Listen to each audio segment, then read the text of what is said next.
you. Kiran, congratulations on your film, Lost Ladies. Thank you so much, Gig. It is Thank such you. a delightful to watch this film.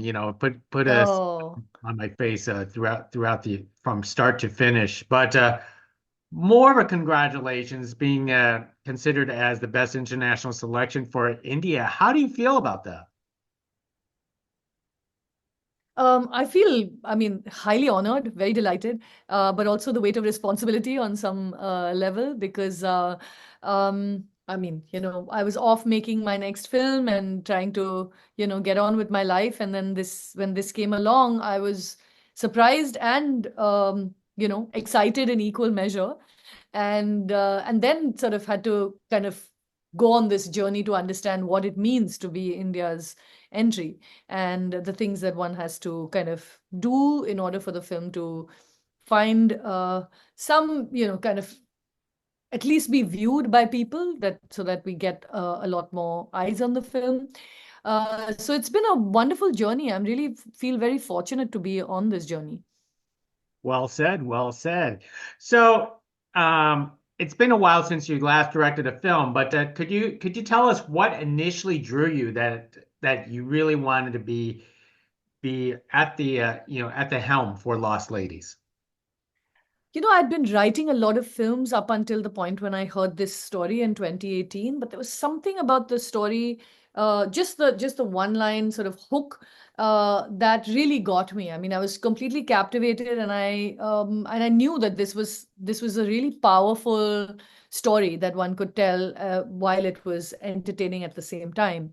So I think that one line hook, the idea that two girls get switched and go on these journeys of self-discovery and kind of realizations also about the world around them and their place in it, I felt was a great starting point to talk about many things that women encounter in their everyday lives. So yeah, we acquired the story from the original writer, and then we worked on the story further.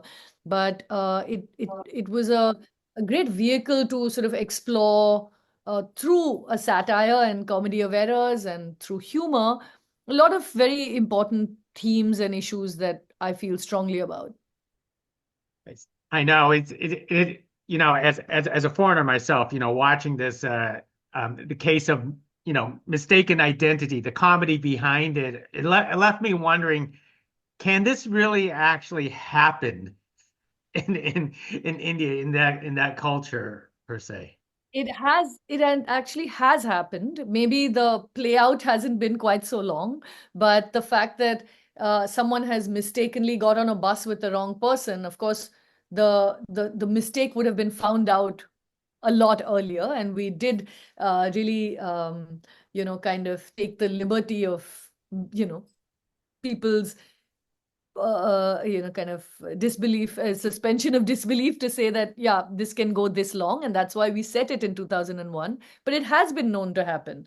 And more than one person has told me that it's happened in their village, or, they've heard about multiple times that it's happened through the news when they were growing up and things like that. So it's actually not unknown to have happened, though I'm sure it's not very common. And I'm hoping it's not. Now, in a comedy like this, especially for an Indian film, is that difficult to basically achieve? We were keen to use this sort of tool or lens of satire to address the plot and the story, because we felt that humor would be a great way to talk about things that are not necessarily very pleasant to talk about, whether you're talking about patriarchy or the way girls do not have agency and autonomy over their lives. I mean, these can be very dreary if you actually address them directly, but through humor and through plot, you can actually shine a light on a lot of these issues. So um, comedy was very important. I mean, the fact that humor, I feel, really disarms an audience and makes them much more open in that sense to new ideas or a different perspective on on a traditional way of life, um, was something that we wanted to use. Now, I, you mentioned that the film takes place in, 2001, nearly almost 25 years ago. But and you mentioned before about the female portrayal. But I also want to point out, I think the female portrayal is a lot different between urban and rural women in India. Am I correct, or am I off base? No, you're right. There's a whole spectrum of diversity in women's experiences in India, and you would find it even within urban India. There'd be very, very different kinds of women, and their experiences could be very, very different from each other. So, no, you're absolutely right. And we used a village setting. I mean, the original story was set in a village, I think, because it was kind of easier to show how remote and difficult it was for this girl to maybe find her way back home. Um, but within even a village environment, you'd have women like Manjumai or the tea stall owner who has a very progressive kind of liberal idea and understanding of what it is to be a woman. And then you'll have, Phool, who's been conditioned to believe that girls are brought up to be a certain way. So there's a great deal of difference and kind of diversity in that sense of experiences. Has has basically the treatment and portrayal of women have changed in the past 25 years, even though this film has, the past setting. I do think it has changed. I think in general mainstream cinema also you'll find a lot more nuanced and subtle characters, more characters with a lot more gray and a lot more interesting shading. There's a I think as we've been exposed to different kinds of cinema from around the world, there's a need for us to kind of be inventive when we are building these stories and these worlds. And we have seen that evolution in our cinema as well. Now, setting it at 25 years ago, because we always laugh at it, but technology or the lack of technology can actually play a huge part of it. Can you tell us about trying to create a period piece and you use the lack of technology on the assistance of progressing the story along for Lost Ladies? Yeah, it was very important to us because we have found that at the time before social media kind of penetrated every aspect of our lives was a very different time. And, when it was very hard to actually communicate across vast distances, when, it was a simpler time. The complexities of technology had not entered our lives. And, and actually, also, it was interesting for us to contrast what happens when women get technology in their hands with the way it was when women had no access. I think women have been kept out of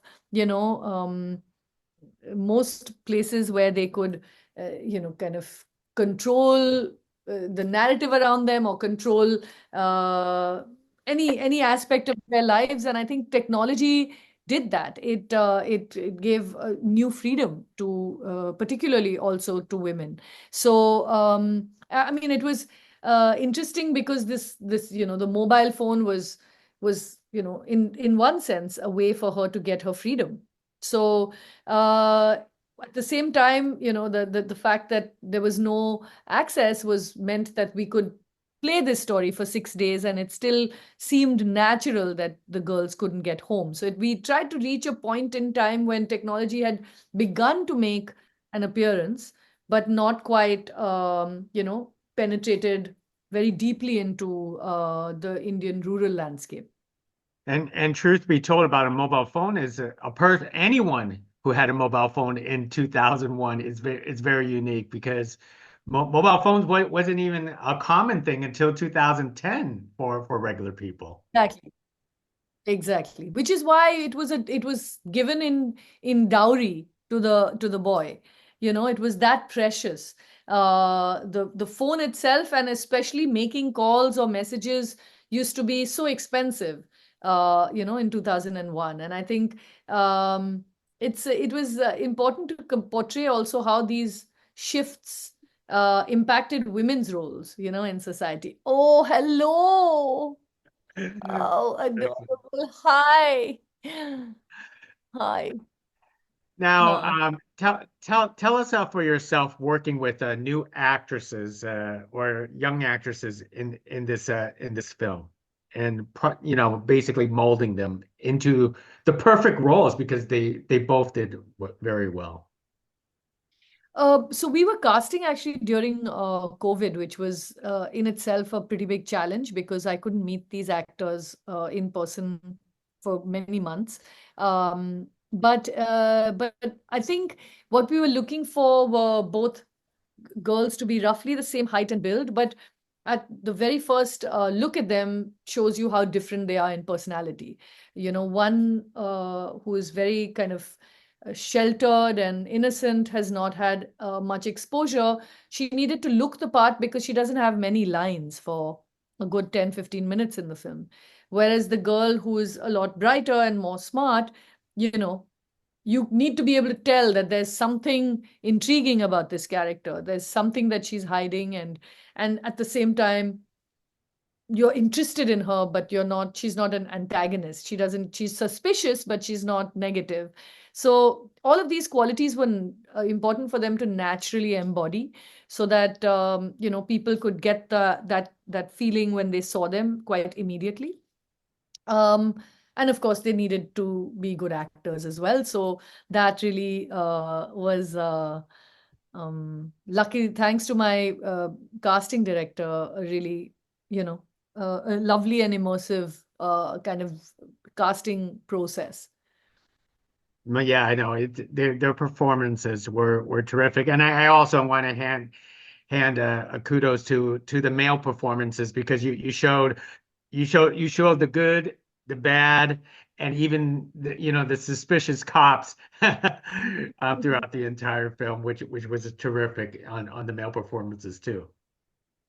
Yeah, I think it was important for us to not demonize or like sort of to show the gray in everyone in many ways, and also the importance of male allyship, which I think in this film we really wanted to underline, because it's men are a very critical piece in this puzzle and in the journey that women have. Um, so to kind of be able to create a rich tapestry of male characters was very critical to us. Yeah. Well said, well said.